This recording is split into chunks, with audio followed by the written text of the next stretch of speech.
Today's episode is brought to you by Mazars. SoundCartel. The only way for a business to grow is to go out and hit the pavement, bring in business by good old-fashioned selling. Problem is, fear can be a huge barrier to sales. From SoundCartel, I'm Nicole Goodman, and this is Business Essentials Daily.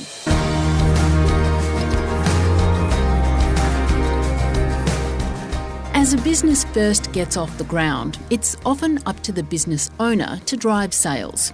The problem, though, for many businesses is that over time, the owner steps back from the selling process and relies on others to do it for them.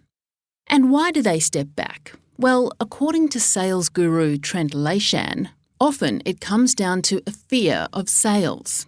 Business owners, he insists, must get over that fear to win more customers. Trent is the founder of Australia's leading sales development company, Boom Sales, and he's the author of 2 sales books, Outlaw and The Naked Salesman. Sales can't be left to dwindle, and after all, as he tells Chris Ashmore, sales is the lifeblood of business. Selling is the ability to win customers, grow relationships, grow the top line of the business, which is ultimately winning customers, is at the core of every business. So I think the mistake a lot of managing directors or CEOs can make is they are disconnected to the sales process. And I think that is ultimately outsourcing the success of their business to third parties who may or may not be fit for role. And that is fraught with danger. They may have started off with the business as being in the driver's seat with sales, but as time goes by and as the company gets bigger, they tend not to fall into that position as a salesperson, whether through choice or not. But why is that, do you think? There's a number of reasons, I think, but typically they grow out of the role. Sometimes they think they're above selling. There's other more important things to do. Once that foundation is set, then there's other things that they are drawn to, such as working on the vision, building their leadership team. I think that sort of can be part of it as well. If they are product evangelists or they've developed a product or a solution, they can be sort of obsessed with the product and they just want to focus on that. And sometimes they just don't enjoy selling, because selling the service or the product can come with rejection, it can come with negativity. It's not an easy thing sometimes, so it's much easier just to make that somebody else's priority. And is that what holds people back from selling well? It's that fear of rejection? Well, no one likes to be rejected. I think it's an interesting psychology that a lot of salespeople will just present, and many are also just order takers. But when they've got to negotiate, when they've got to follow up, when they've got to do the work, push through or challenge, there can be a real resistance to do that because there's almost a fear of being a salesperson. And that is actually the number one fear of why salespeople don't negotiate, work through objections, challenge customers, or push or follow up, is fear of being a salesperson, which is fascinating psychology when you think about it. What happens if a salesperson has that fear? I think the customers will smell it a mile off. At Boom, we have a saying, belief is not important, it's everything. So having a really strong belief in what you're selling or doing is really important. So I think the fear can also come back to maybe a lack of understanding as well as to how to sell well, or it could be a lack of process.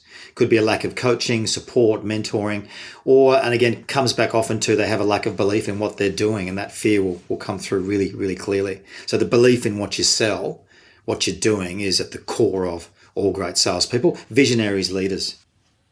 So how do you suggest flipping that from being fearful of sales to being, say, fearless of sales? Being fearless. Oh, very nice, Chris. I've written 2 books on the subject, actually. So 2 books, The Naked Salesman, which is about getting naked, being vulnerable, cutting through fears. And my second book, Outlaw, is all about fighting for the customer and selling without fear. But to really simplify that down a little bit, there's 3 really key things, and I did allude to them earlier. And that is having a really strong belief in the company that you work for and what it is that you do or sell. I think it's absolutely fundamental to being successful in anything. And that can come through confidence. But the ability, when you have that belief, then you don't really need to sell that hard. It's just sort of more about engaging people. You look at someone like an Elon Musk, he's just a doing amazing things in the world at the moment. I heard him in a podcast recently say, I don't consider myself a business person. I'm an engineer. But when you hear him talk, he has such a belief in what he's doing, and he has this vision, and he's very articulate, very measured. You can see his ability to communicate that belief is what sells the vision and what sells and engages with people. So that's the first thing. That's belief. The second is understanding the art of sales, which is really communication, customer service, leadership, entrepreneurship. You can never stop learning. So it's continually educating yourself on what's working. And the way that we engage with people now has changed. Thanks to digitization, the way that we engage with customers and people is interlinked. So there's lots of things that continually learning. I think that's really an area that people lack, is they don't continue to invest. And there's just a world of information, podcasts, books. It's all at the fingertips now. One swipe, you could be learning. So I think continually understanding is another way to overcome fear. And the other thing is, I think at the core of any successful business is a method or a process or a game plan. So you've got to have a sales process or a methodology that you believe in that works. Leonardo da Vinci once famously said, simplicity is the ultimate sophistication. When we think of something sophisticated, we might think of it as being really complex and dynamic. But having a really simple method that you do over and over and over again that works is another way to overcome that fear, because you're sticking to the process and you're taking away a lot of those things that may activate fear, and you're going back to what you know works. I think that's a really important thing, is do more of what works. So that will mean having a process. So the belief, understanding and continual educating yourself, and having a proven method. There's many more, but they're three really important factors, I think. Interested in startup culture or an entrepreneur yourself, perhaps? Then you will love The History of the Australian Startup Ecosystem, a new podcast series that examines the rich history of Australian startups. Be inspired by guests like Tim Fung, founder of Airtasker, Daniel Flynn, founder of Thank You, Cameron Adams, co-founder of Canva, and the founders of VCs, Blackbird and Square Peg. Follow The History of the Australian Startup Ecosystem wherever you listen to podcasts. The link is also in the show notes of this episode. With 2 years of COVID, Trent, is it harder to sell these days, do you think? It is harder if you have the wrong people that don't have the belief, don't have the understanding, don't have the process. So I'll re-anchor that. But I think what the pandemic has done is it's really forced people, it's forced innovation.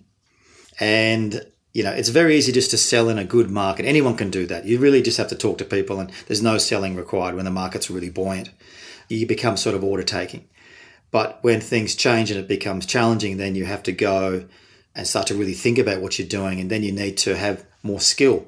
You need to have better leaders. You need to have better people. So from what I've seen, it's been sort of a light's been shined on some of these businesses that have been operating in that comfort zone state with maybe B-grade salespeople. And now they're really having to start to really think now about how they sell, and they're reinventing themselves, the way that they do things as well. So it's probably two answers to that question. It's yes and no. It is harder, but the companies that are doing it well have really, it's forced innovation. So they've been able to adapt really quickly. And I think that's a really important sort of success characteristic of the businesses that we work with now that are successful post-pandemic, is that they've been able to really adapt quite quickly and been open to change. Those three keys that you talked about in sales, the belief, the understanding and the process, they're traditional ways of doing selling, whether it's a pandemic or not. Would that be fair to say? Yeah, there's certainly constants. Obviously, the innovation has accelerated with the way that through digitization and technology, so that the fundamentals are still always there. So customers or people still desire to be, respected, appreciated, remembered. Customers will always pay for value, and you've got to make it easy for them. But I guess the delivery methods, how we might achieve those things, is changing and will continue to change. But the fundamentals remain constant. That was Trent Leyshan, founder of Boom Sales.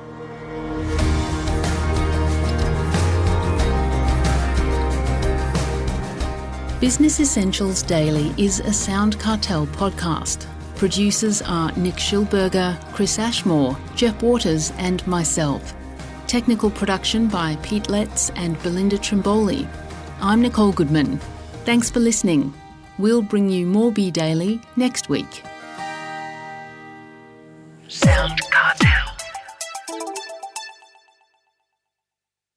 This episode was brought to you by Mazars. To find out more, visit mazars.com.au. That's mazars.com.au.